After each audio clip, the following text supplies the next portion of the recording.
जब इंसान दुनिया की थोड़ी सी तालीम हासिल कर लेता है, फिर वो अपने आप को समझता है कि मुझसे बड़ा कोई नहीं है।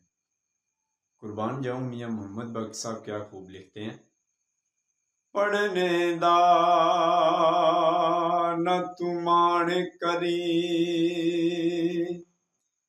तिना आखी मैं पढ़िया, ओ कहार जब्बार सदावे,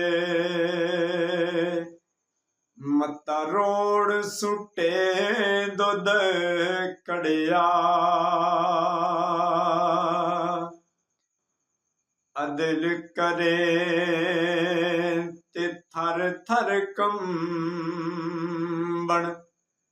उच्चियां शाना वाले रहम करेंगे तू मौला,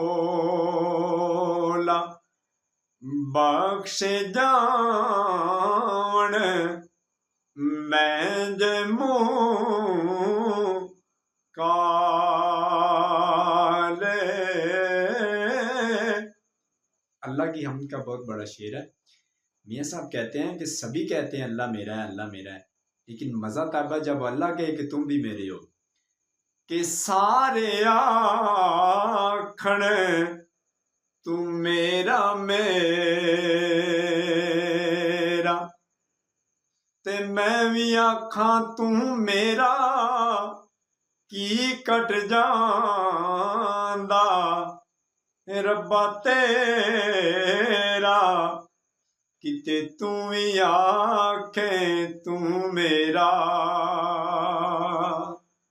वीडियो अच्छी लगे चैनल में ज़रूर सब्सक्राइब करें।